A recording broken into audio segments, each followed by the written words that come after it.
기독교 고전 중에서 가장 유명한 책이 뭘까요? 가장 많이 유명한 책이라고 하는 것은 가장 많이 팔린 책을 얘기하겠죠. 네, 아마도 존 버년이 쓴 철로 역정이 아닐까 싶어요. 저희 집에도 철로 역정 책이 있는데 그 책이 심지어 어린이를 위한 철로 역정이에요. 그러니까 철로 역정은 어른들만 읽을 뿐만 아니라 또 어린이 버전으로 각색이 되어가지고 어린이들도 읽는 그런 아주 재미있는 소설이고요. 우리에게 신앙적인 많은 교훈을 주는 그런 책입니다. 근데 이 철로 역정을 보면은 이 주인공 이름이 크리찬인데, 이 크리찬이 의혹의 성, 의심의 성, 그리고 그 성의 성주인 절망의 거인을 만나요. 여러분 상상해 보세요. 성이 있는데 그 성이 의혹의 성이고 의심의 성이에요. 얼마나 음침할까 느낌이. 그런데 거기에 성주 주인이 누구냐면 절망의 거인이에요. 와, 절망의 거인이겠죠. 그래서 절망의 거인을 만나서 두들겨 맞고 감옥에 갇히는 그런 장면이 나옵니다. 여러분 이름이 참 재밌지 않습니까? 의혹의 성이고 절망의 거인이고 또 크리스찬이 감옥에 갇힙니다. 여러분 그러니까 이것이 무엇을 의미하는 거겠어요? 의혹과 의심 그리고 절망은 한편이라는 거예요. 그들이 우리 영혼을 어떻게 해요? 감옥에 갇히는 것처럼 우리를 속박하고 우리를 매이게 만든다는 거죠. 여러분 우리가 왜 절망에 빠지죠? 왜 우리는 절망을 이기지 못하죠? 목사님 절망이 뭐예요? 전 절망을 잘 모르겠는데요. 물론 절망은 죽고 싶은 게 절망이고요. 그리고 희망이 없는 것, 소망을 바라보지 못하는 게 이제 절망이라고 할 수 있겠죠. 근데 우리가 왜 이 절망에 빠지게 되고 절망을 이기지 못할까요? 본질은 고난이 아닙니다. 본질은 고통이 아닙니다. 물론 우리는 이 고난 때문에 내가 절망적인 것이고 이 고통 때문에 나는 절망할 수밖에 없어라고 우리는 생각하지만 본질은 뭐냐면 우리 마음에 하나님에 대한 의심이 가득한기 때문에 그런 거예요. 이스라엘 백성이 광야에서 왜 원망하고 불평했을까요? 그 40년 동안 수없이 원망하고 불평하고 했는데 왜 그랬을까요? 혹자는 먹을 게 없어서 그랬죠. 마실 게 없으니까 그랬죠. 길이 너무 험난하니까 그랬죠. 어쩔 수 없었어요. 어떻게 원망 안 합니까? 어떻게 불평 안 합니까? 그렇게 말할 수 있지만 본질은 무엇이었냐면 하나님을 믿지 않은 거였어요. 하나님이 우리와 함께 하신다는 사실을 믿지 않은 거였어요. 여러분 그 사람들도 참 대단합니다. 아마 우리도 그랬겠지만 낮에는 구름 기둥이 함께하고 있고 밤에는 불 기둥으로 함께 하시고 매일 새벽마다 만나를 내려주시고 하나님께서 참 많은 은혜들을 베풀고 계시는데 그들은 조금만 문제가 생기면은 하나님에 대해서 원망하고 불평하고 왜냐? 하나님을 신뢰하지 못했기 때문에 그래요. 하나님을 의심했기 때문에 그래요. 우리는 우리가 우울과 절망에 빠지는 이유를 다른 사람 때문이라 그러고 상황 때문이라고 우리는 생각하고 원망합니다. 물론 실제로 해결해야 될 문제도 있겠죠. 개선해야 될 그런 문제도 있겠죠. 그런데 더 중요한 것은 뭐냐면 우리가 항상 붙들어야 될 것이 있는데 그걸 붙들지 않는 게 문제라는 거예요. 그게 뭡니까? 그것은 눈에는 보이지 않지만 살아있고 확실한 소망입니다. 여러분 그 소망이 어디 있습니까? 지금 우리가 가지고 있는 하나님의 말씀 속에 있습니다. 히브리서 10장 23절을 보면은 또 약속하신 이는 미쁘시니 우리가 믿는 도리의 소망을 움직이지 말며 굳게 잡고. 여러분 나중에 이 크리찬이 감옥을 어떻게 탈출하는 줄 아십니까? 감옥 속에서 절망에 빠져 있는데 문득 생각이 나는 거예요. 그게 뭐냐면 나한테 언약의 열쇠가 있지. 그가 여종 중에서 언약의 열쇠를 받았었는데 나에게 언약의 열쇠가 있지. 약속의 열쇠가 있지. 그는 감옥에서 뒤져보니까 정말 자기한테 언약의 열쇠가 있는 거예요. 그걸 가지고 감옥 문을 열어봅니다. 열리는 거예요. 그는 그 감옥 문을 유유히 빠져나올 수가 있었어요. 여러분 하나님의 자녀는 어떻게 사는 사람들입니까? 눈에 보이는 것을 의지하는 사람들이 아니라 오히려 눈에 보이는 것은요 우리를 미혹하는 경우가 많아요. 우리를 시험에 들게 하는 경우가 많아요. 악한 마귀는 눈에 보이는 것으로 우리를 넘어뜨리죠. 그런데 하나님의 자녀들은요 눈을 감고 살아갑니다. 우리가 언제 눈을 감습니까? 잠잘 때 하고 기도할 때. 하나님의 자녀들은 눈 뜨면은 시험에 들고 눈 뜨면 유혹에 빠지기 쉬운데 차라리 눈을 감습니다. 그리고 무엇을 바라보지요? 우리의 마음으로 하나님이 약속하신 말씀을 바라보는 거예요. 그 말씀을 기억하는 거예요. 그것을 붙들고 살아가는 거예요. 그러면요, 의심의 감옥에서, 절망의 감옥에서 우리는 탈출할 수가 있는 것입니다. 여러분, 혹시 오늘 우울하시고 절망감이 드시고 좌절하는 그런 마음이 드십니까? 눈을 감아 보십시오. 눈을 뜨지 말고 눈을 감아 보십시오. 그리고 마음으로 하나님을 바라보시고 마음으로 하나님께서 우리에게 주신 약속들을 한번 기억해 보십시오. 그 약속을 붙잡을 때에 여러분은 감옥문을 열고 나올 수가 있습니다. 오늘 본문은 사도 바울이 감옥에서 쓴 서신이죠. 지금 사도 바울은 감옥에 갇혀 있습니다. 그런데 여러분, 놀라운 게 뭡니까? 사도 바울은 몸은 감옥에 갇혀 있지만 그의 영혼은 감옥에 갇혀 있지 않다는 거예요. 왜 그렇죠? 왜 몸은, 상황은, 형편은 감옥 속에 있는데 그의 글들을 읽어보면 그는 희망에 가득합니까? 왜냐하면 하나님의 약속을 바라보고 있기 때문에 그래요. 하나님의 약속을 붙들고 있기 때문에 몸은 감옥에 있지만 마음은, 영혼은 자유한 거예요. 많은 사람들이 자신의 권위를 세우기 위해서 성령의 능력과 표적을 구합니다. 저도 그런 기도 많이 했거든요. 성령의 능력을 달라고 막 기도해서. 여러분, 제가 성령의 능력을 막 드러내고 여러분 안수기도하면 여러분 병이 막 고쳐지고, 제가 여러분한테 갑자기 전화해가지고 제가 갑자기 하나님의 음성을 들었는데 집사님 이렇게 하셔야 될 것 같아요. 그러면요, 우리 교회 얼마나 빨리 부흥하겠습니까? 그죠? 여러분, 저 같은 사역자들 뿐만 아니라 여러분도 그렇지 않습니까? 하나님 성령의 능력을 주십시오. 성령의 권능을 주십시오. 성령의 표적을 주십시오. 물론 하나님께서 우리에게 그러한 것들을 허락하실 수도 있지만 하나님이 더 귀하게 사용하시는 방법이 있습니다. 그게 뭐냐면 바로 우리의 가난과 고난입니다.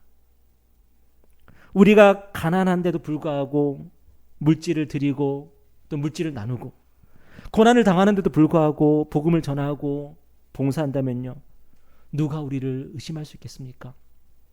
사도 바울은 자신이 주 안에서 감옥에 갇혀 있음을 상기시키면서 권위 있고 당당하게 성도들을 권면합니다. 뭐라고 권면해요? 1절에 보면은 너희가 부르심을 받은 일에 합당하게 행하여. 사도는 우리가 부르심에 합당한 삶을 살라고 권면합니다. 여러분, 부르심에 합당하게 살아가는 것이 뭐예요? 하나님께서 우리를 당신의 자녀로 불러주셨다는 고백이 있다면 그 고백에 합당한 삶을 살아가라는 것입니다. 여러분, 신앙 고백은 너무나도 중요합니다. 누구든지 주를 부르는 자는 구원을 받습니다. 여러분 믿으십니까? 부르는 것이 중요합니다. 부르는 것이 얼마나 중요한지 몰라요. 아니, 주를 부르기만 하면 구원을 받습니까? 딴 거 안 해도 됩니까? 여러분, 주를 부르기만 하면 구원을 받습니다. 그래서 누구든지 주를 부를 수가 있고요, 주를 부르기만 하면 구원을 받는 것입니다. 평생 죄짓고 평생 쾌락을 즐기다가 죽기 직전에 복음을 듣고 주님을 불렀어요. 예수님이 나의 주님이심을 믿습니다. 여러분, 그 사람 구원 받습니까? 그 사람 구원 받는 거예요. 구원을 받습니다. 그런데 참된 신앙의 고백은 고백으로 그치지가 않는 거예요. 그 신앙 고백이 진짜라면 반드시 그에 합당한 삶의 모습이 나타나게 되고 열매가 나타나게 되는 거죠. 하나님은 아브라함에게 이렇게 명령하셨습니다. 창세기 17장에 보면은 아브라함이 99세 때에 여호와께서 아브라함에게 나타나서 그에게 이르시되 나는 전능한 하나님이라 너는 내 앞에서 행하여 완전하라. 하나님께서 아브라함에게 뭘 요구하셨습니까? 완전한 삶을 요구하셨습니다. 완전한 삶. 여러분, 하나님께서 아브라함에게 완전한 삶을 요구하신 이유가 뭐죠? 이것은 아브라함에게만 하신 요구가 아니라 아브라함의 자손된 저와 여러분에게 다 요구하시는 게 바로 이거예요. 완전한 삶. 하나님을 믿는다면 완전한 삶을 향해 나아갈 수밖에 없기 때문에 그런 거예요. 물론 우리는 하나님 앞에서 완전한 삶을 살 수가 없습니다. 지난 한 주 동안 완전한 삶을 사신 분이 여기 어디 있겠습니까? 우리의 믿음은 늘 불완전하기 때문에, 늘 흔들리기 때문에 우리는 완전한 삶을 살 수 없어요. 마치 우리 삶은 베드로가 무리를 걷는 거하고 좀 비슷한 것 같아요. 어느 순간 주님을 바라보고 믿음이 생기고 막 용기가 생겼어요. 무리를 막 걷는 거예요. 근데 어떤 사람은 한 발자국도 못 움직이고요. 어떤 사람은 두 발자국, 어떤 사람은 세 발자국. 결국은 어떻게 됩니까? 전부 다 물에 빠져요. 전부 물에 빠가지고 주님 저를 살려주십시오. 여러분, 우리 그렇게 살지 않습니까? 믿음이 있는 것 같은데 어느 순간 그 믿음이 없어졌어. 성령 충만한 것 같은데 어느 순간 세상 충만해졌어요. 우리가 늘 그렇게 갈등하는 참 모순된 그런 삶을 살아가는 거죠. 여러분, 우리는 언제나 믿음이 연약하고 흔들리고 하기 때문에 허물과 죄에서 자유로울 수가 없습니다. 하지만 우리가 할 수 있는 게 있습니다. 그게 뭡니까? 부르심에 합당하게 살아가는 것을 우리 삶의 기준으로 선택하는 거예요. 저는 가끔 둘째 유겸이하고 놀이터에서 시소를 탑니다. 제가 놀이터에서 가장 난감한 게 시소거든요. 유겸이하고 시소를 타면 어떻게 되겠습니까? 어떻게 되냐면은 항상 유겸이가 공중에 떠 있고 저는 항상 땅에 붙어 있잖아요. 그러니까 시소가 되지가 않잖아요. 그래서 저는 어떻게 할까요? 원래 시소는 그렇게 타는 게 아닌데 제가 힘껏 점프를 합니다. 그럼 유겸이가 겨우 밑으로 내려왔다가 다시 올라가요. 그럼 저는 또 힘껏 점프합니다. 힘들어 죽겠어요. 시소를 10번을 못 타요. 그래서. 근데 그렇게 해서라도 유겸이하고 저의 균형을 맞추는 것, 그것을 위해서 무진장 저는 노력을 하는 거죠. 나는 완전하지 않아.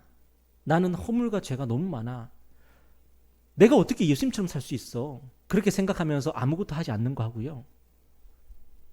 내가 하나님의 자녀인데 하나님께서 나에게 하나님의 자녀답게 합당하게 살라고 나에게 말씀하셨는데 그래도 뛰어야지, 그래도 점프해야지, 어떻게든 시소를 타기 위해서 노력하는 거하고는요 전혀 다른 거예요. 사도 바울이 성도들에게 요구하는 게 뭐예요?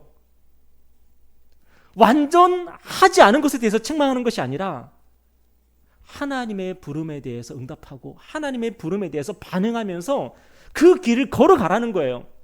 그 길을 걸을 때 우리는 늘 어떻게 한다고요? 계속 무리를 걸어가는 거지만 계속 빠진다고요. 우리는 누가 무리를 계속 걸어갈 수 있겠습니까? 예수님밖에 없죠.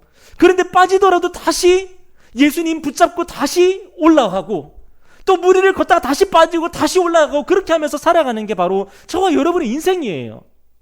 우리는 우리가 생각하는 것보다 훨씬 더 죄인입니다. 하나님께서 원하시는 완전한 삶은 우리에게는 너무 멀리 있는 거예요. 그런데 우리가 두 가지를 할 수 있습니다. 예수님이 우리를 대신해서 하나님 앞에서 완전한 삶을 사셨다는 것을 믿고 고백할 수가 있어요. 누구든지 주를 부를 수가 있는 거예요. 하나님은 아브라함에게 완전을 요구하신 것처럼 우리에게도 완전을 요구하십니다. 이것은요, 우리가 감당할 수 없는 요구지만 하나님은 우리에게 그런 요구를 하고 계시는 거예요. 왜냐하면 하나님이 보실 때 우리는 하나님의 자녀들이기 때문에 그래요. 하나님이 예수님을 사랑하는 아들로, 기뻐하시는 아들로 보시는 것처럼 우리를 그렇게 사랑하시고 그렇게 기뻐하시기 때문에 우리에게 예수처럼 되기를 원하시고 요구하시는 거예요. 그런데 우리는 그렇지 못하잖아요. 그죠? 그래서 하나님과 우리 사이에 늘 괴리가 있습니다. 우리 자신을 바라볼 때 우리는 늘 괴리를 느끼게 되고 모순을 느끼게 됩니다. 내가 하나님의 자녀인데, 내가 하나님의 백성인데, 내가 성도인데 내가 이렇게 살아도 되나? 늘 우리는 그런 생각을 합니다. 안 하는 게 비정상이에요. 저 같은 목사는 오죽하겠습니까? 내가 목사인데 내가 왜 이렇게 살지? 내가 목사인데 내가 왜 이 모양 이 꼴이지? 이 목사라는 직업을 가지면 이게 제일 힘든 거예요. 이게. 그런데 이 괴리와 이 모순은요, 예수님께 나아가면 해결이 되는 거예요. 예수님은 유일하게 하나님의 부르심에 합당하게 행하신 분이에요. 예수님은 유일하게 하나님 앞에서 완전하신 분이에요. 그런데 그분이 왜 이 땅에 오셔서 완전하게 행하시고 합당하게 행하셨냐? 저와 여러분을 위해서 그렇게 하신 거예요. 예수님은 우리의 대속자요, 우리의 구속자가 되셨습니다. 우리를 완전케 하시고 우리를 의롭게 하시는 분이 되어주셨습니다. 우리는 그분 안에서 하나님 앞에서 완전한 자로 의롭게 설 수가 있는 거예요. 여러분이 잘 아시는 것처럼 마틴 루터가 늘 자신의 그 모순, 자신 안에 있는 그 괴리 때문에 늘 고통하면서 어떻게 하면은 이 모순을 해결해 볼 수 있을까? 그렇게 울부짖었던 걸 알지 않습니까? 이것도 해보고 저것도 해보고 교회에서 시키는 것은 다 해봤는데 마틴 루터는 자유를 맛볼 수가 없었습니다. 하나님 앞에서 내가 죄인인 것을, 이 문제를 해결할 수가 없었습니다. 그런데 성경에 뭐라고 성경이 선포하고 있었어요? 어느 날 성경을 읽었는데 오직 의인은 믿음으로 말미암아 산다고 하는, 오직 믿음, 그 사실을 발견하고 마틴 루터가 구원의 감격과 기쁨을 맛볼 수가 있었던 거예요. 여러분, 우리는 예수 그리스도를 믿는 믿음으로 예수 그리스도 안에서 우리는 살아가는 것을 통해서 우리 안에 있는 모순과 이 괴리를 해결할 수가 있습니다. 여러분, 우리는 물론 부족하지만, 물론 연약하지만, 우리 삶은 늘 엉망진창이지만 예수님께서 우리의 의가 되시고 우리의 완전히 되어 주십니다. 그 예수님 믿고 하나님께 나아갈 수가 있어요. 예수님 믿고 우리는 하나님을 아버지라 부를 수가 있어요. 그런데 우리가 할 수 있는 또 하나가 있는데 그게 뭐예요? 우리 삶의 기준을 하나님의 부르심에 합당하게 행하는 것으로 결정하는 거예요. 하나님 보시기에 완전한 삶, 그 삶을 우리의 삶의 기준으로 선택하는 거예요. 여러분, 이게 무엇을 의미하냐면 우리가 그리스도를 닮기를 결정하는 거예요. 우리가 그리스도를 따르기를 결정하는 거예요. 제가 성경을 보면서 참 베드로에 대한, 그리고 다른 제자들에 대한 참 깊은 인상이 뭐냐면은 참 뻔뻔하다는 거예요. 그들이 예수님의 분을 받았잖아요. 예수님의 제자잖아요. 그런데 엉망진창이에요, 진짜. 뭐 제대로 하는 게 하나도 없어요. 심지어 그들이 예수님께 무슨 짓을 했습니까? 예수님 버리고 다 도망갔을 뿐만 아니라 예수님 부인하고 저주하고, 얼마나 뻔뻔한지 몰라요. 그런데 예수님이 다시 찾아오셔가지고 나를 사랑하느냐 물으시고, 네, 제가 예수님 사랑하는 거 예수님 아십니다. 내 양을 먹이라, 내 양을 치라 그러니까 또 예수님 따라서 또 가요. 얼마나 뻔뻔해요. 그런데 오늘 저와 여러분에게 하나님께서 요구하시는 삶이 바로 그거예요. 나는 완전하지 못해. 나는 의롭지 못해. 나는 모순투성이야. 나는 엉망진창이야. 그러면서 그렇기 때문에 나는 내 양심상 나는 하나님의 자녀로 이제는 살아갈 수 없어. 나는 예수님의 제자로 난 살아갈 수 없어. 여러분, 그놈의 양심, 그것은요 교만이에요. 우리는요 우리의 양심뿐만 아니라 우리의 모든 것을 이미 예수님의 십자가에 못 박은 사람들이에요. 이미 우리는 죽었어요. 뻔뻔해요? 뻔뻔하다고 악한 마귀는 우리에게 손가락질하고, 너 그렇게 할 수가 있냐? 너 그렇게 죄 지어놓고 그렇게 나쁜 짓 해놓고 또 예수 믿는 사람이라고 그리스도인이라고 성도라고 그렇게 살아갈 수 있냐? 이 뻔뻔한 놈아. 아무리 우리에게 손가락질해도 우리는 이미 예수와 함께 죽었어요. 중요한 것은 그렇게 뻔뻔한 우리에게 예수님은 다시 한번 찾아오셔서 우리의 손을 붙잡아 주시고 우리를 인도해 나가신다는 겁니다. 저는 유아와 유겸이를 보면서 뭔가 부족하다고는 생각하지 않습니다. 그들이 저의 자녀가 되는 데 있어서 자격은 이미 충분합니다. 오히려 제가 부족한 거예요. 제가 아버지로서 부족하죠. 그런데 제가 유아와 유겸이에게 아무것도 요구하지 않는 건 아닙니다. 저는 아이들이 꾸준히 자라기를 바라고요. 계속해서 성숙해져서 멋진 어른이 되었으면 좋겠습니다. 그것은 아버지로서 저희의 바람이고 기쁨이죠. 하나님도 마찬가지라고 생각합니다. 하나님은 예수 그리스도 안에서 이미 우리를 완전한 자로 보십니다. 우리가 하나님의 자녀가 되기 위해서 더 많은 자격을 취득해야 되는 건 없습니다. 예수를 믿는 믿음으로 이미 우리는 하나님의 자녀가 될 자격이 충분히 주어졌습니다. 그런데 하나님이 우리에게 늘 기뻐하시는 뜻을 가지고 계신 거예요. 우리에게 원하시는 것이 늘 있는 거예요. 그게 뭐냐면 우리가 그리스도 안에서 자라가는 거예요. 우리가 그리스도 안에서 성숙해지는 거예요. 하나님이 우리가 누구 닮기를 바라실까요? 딴 분이 있겠습니까? 예수 닮기를 바라시는 거예요. 골로새서 1장에 보니까 우리가 그를 전파하여 각 사람을 권하고 모든 지혜로 각 사람을 가르침은 각 사람을 그리스도 안에서 완전한 자로 세우려 함이니. 사도 바울이 성도들을 바라보면서 너희들은 하나님의 자녀가 되기 아직 멀었어. 조금 더 열심히 해야 돼. 조금 더 노력해야 돼. 그래야 하나님의 자녀가 되고 하나님의 백성 될 수 있는 거야. 그래야지 거룩한, 하나님 앞에서 거룩한 자들이 될 수 있는 거야. 그렇게 본 적 없습니다. 참 놀라고 자빠진 일은 여러분 고린도전서 같은 그 성경을 보십시오. 그렇게 음란하고 죄짓고 타락한 그 교회를 향해서 너희들은 하나님의 택함 받은 백성들이다. 사도 바울은 정말로 불완전하고 부족하고 엉망진창인 그런 교회들을 향해서 기꺼이 뭐라고 얘기해요? 너희들은 하나님의 부름을 받고 택함 받은, 하나님이 기뻐하시는 하나님의 백성들이라고 얼마든지 그렇게 부릅니다. 우리는 이미 그리스도 안에서 완전한 자들입니다. 그런데 하나님은 우리가 그리스도 안에서 완전한 자들이라는 그 이름에 합당한 자들이 되기를 바라시는 거예요. 하나님은 우리를 향해 이중 계획을 가지고 계신 거예요. 먼저 우리를 예수 그리스도 안에서 완전한 자로 불러주셨습니다. 여러분 혹시라도 여러분이 하나님의 자녀가 되기에 조금이라도 흠이 있거나 결격사유가 있다고 생각하지 마십시오. 그 모든 것을 그리스도께서 이루셨습니다. 그리스도께서 우리에게 주신 신분입니다. 권리입니다. 특권입니다. 영접하는 자고 그 이름을 믿는 자들에게는 하나님의 자녀가 되는 권세를 주셨습니다.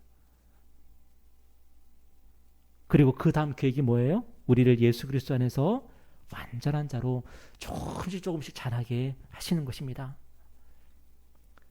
저희 집에서 하루 일과 중에 그래도 참 긴장감이 있고 또 흥미로운 시간이 있는데 그게 언제냐면은 이와 유겸이가 키를 재는 시간이에요.